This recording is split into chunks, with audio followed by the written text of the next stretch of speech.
males in this world. I am asking you a question that suppose my sister or your sister happens to live in America, and suppose everyone agrees with your philosophy that every man should marry one wife, and every man in America marries a woman, still there will be 7.8 million females, and plus, since the gays also don't get married, there will be more than 25 to 30 million females who can't find husbands. If my sister happens to be one of those unfortunate lady who has not been married and the market is saturated, the only option remaining for my sister is to marry a man who already has a wife or become public property.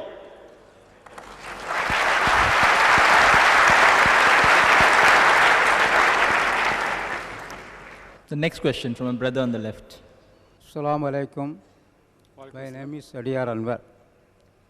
Allah subhanahu wa ta'ala created everything. Some verses we prepared like this. Why plural is coming? The brother posed the question that why has the word we used in the Quran for Allah subhanahu wa ta'ala? Is it more than one? Brother, we in Arabic, the two types.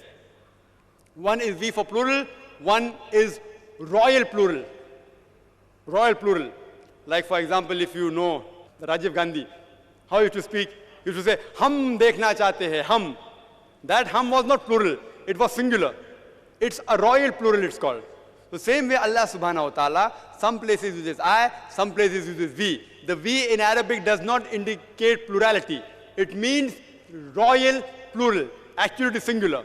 So we, when it says we have created you, it means singular Allah subhanahu wa ta'ala. Quran clearly states in Surah Ikhlas, chapter 112, verse number 1, Qul huwallahu ahad. Say he is Allah one and only. Allah is only one, not more than one. Hope that answers the question. Assalamu alaikum, brothers and sisters. I would like to know whether organ transplant and organ donation are permitted in Islam. The sister posed a question that is organ transplantation or donation allowed in Islam or not? There's no verse in the Holy Quran directly saying that whether you should give or you should not give. It's silent on that issue. There were various conferences taking place by various ulama throughout the world, including in Malaysia, in Jeddah, in Riyadh, even here, on this issue where organ transplantation is allowed or not. By the consensus of the ulamas of the world, today they say that organ transplantation is allowed if you satisfy the three conditions. First is the organ that are going to give to the person.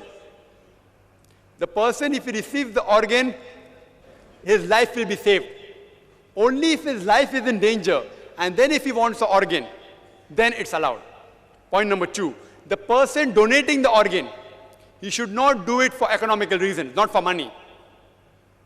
Not for getting 1 lakh rupees or 2 lakh rupees.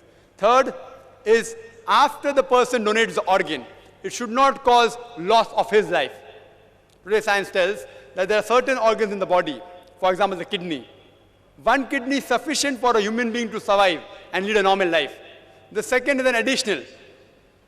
So if, suppose my mother, if she has both the kidney failure, and if I donate one kidney, surely Allah will not hold me responsible. So but natural, if it doesn't cause a loss to my life, I can't say I want to donate my heart. If my heart is taken out, I'll die. So I can't donate my heart. I can only donate those organs which will not cause loss to my life. And I should not do it for economical reasons, point number 2. And third, it should save the life. This is the consensus of ulamas of the conference that took place in Malaysia, in Riyadh, in Jeddah, in India. In India, the ulamas were reluctant, but now if you ask the Fiqh Academy of India, even they say it should not be done. But if it is used to saving the life as a last resort, you can give your organ as a donation. Hope that answers the question.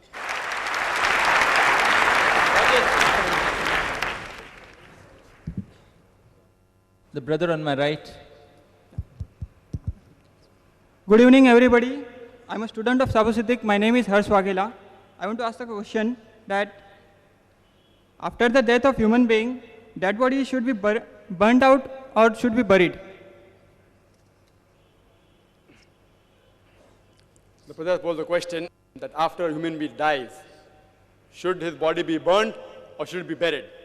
Let's analyze scientifically which is more appropriate. Brother, as I told in my talk, or in the question and answer time, I believe, that the elements, the constituent of human beings, is present in lesser or greater quantity in the soil, in the earth. So we are created from earth, we should go back to earth, it's logical. It's more easier for us to go back into the earth, point number one. Point number two is that if we burn a body, there is pollution. There's environmental hazard. Environmental hazard is there. When you bury a body, there's no environmental hazard. In fact, the place where you bury, point number three, the ground and the surrounding ground becomes more fertile. Point number four, it is very cheap to bury. You don't require any money. Earth is freely available. There are graveyards. But to cremate, to burn, you require tons and tons of wood. Therefore, every year, if it's statistics, our government goes in loss of millions of rupees because they're burning wood. Loss to environment, environmental problem, hazard, and plus waste of money. If you calculate the amount of people that are dying, amount of people who are burning, it's a loss of money, hazard to the environment. It's much more logical and scientific to bury the body than to burn. Hope that answers the question. I would, after the next two questions are over, I will allow some questions on slips. I'm told that some ladies would have written questions on slips. They would not like to ask on mic, or there are some other people also. So we'll allow some questions. The questions which have come on slip can be passed on to me after the question. And unless if there is some brother who's a non-Muslim, I have told them they have not had enough opportunity, so that we will make an exception to that. They can ask on the mic. Otherwise, I read questions from the slip after the next two questions are over. Assalamu alaikum. My name is Khalid and I am a student. It's mentioned in Quran that sun and other planets revolve and rotate in a fixed orbit. And at other place relating to the doomsday, it's mentioned that earth will collide with sun in somewhat a spiral form. When revolution and rotation can, then the phenomenon of collision takes place, how is it possible? The brother posed the question that it says that the sun and the earth rotate, and some places it says sun and the earth will collide. Some places it says that. But as I told you, there are certain statements in the Quran talking about the signs of the day of judgment. And I myself quoted in Surah Qiyamah, chapter 75, verse number 8 and 9, that the sun and the moon will join together. When? On the day of judgment, not today. It is giving you signs of day of judgment. It's not telling you that today it will happen. The name of the surah is Surah Qiyamah, day of resurrection, and gives various signs that the moon will be buried in darkness, the stars will fall down, the ocean will swell up, etc. These are signs of the day of judgment. Has it happened? No. But before the world ends, it will surely happen. Hope that answers the question. Nowhere does the Quran say a normal circumstance will happen. Excuse me, to be fair to the people who are already at the mics, next 3-4 we'll allow the system, what I'm asking, the volunteer told me, allow some people. What I would say, one question I'll ask now on the slip, then on the mic, one on the slip, then on the mic. I think that would be more preferable. So some people, they said they're feeling bad, they stood for some time. So I think the next 2 or 3 people can be allowed to stand, the rest, beyond that, the volunteers can just ask them to please be seated. I think that would be more preferable. Thank you. The question on the slip is, it is mentioned in one verse of the Quran that Allah is the Lord of the 2 east and 2 west. How can you explain this verse of the Quran scientifically?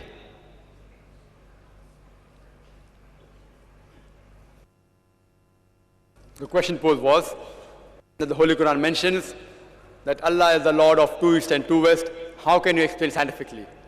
What the person is referring to is a verse in the Holy Quran from Surah Rahman, chapter number 55, verse number 17, which says, Rabbul Mashriqani wal Rabbul Maghribani, that Allah is the Lord of 2 east and 2 west. The Arabic word used here is, in Arabic, we have 2 types of plural. One is dual plural,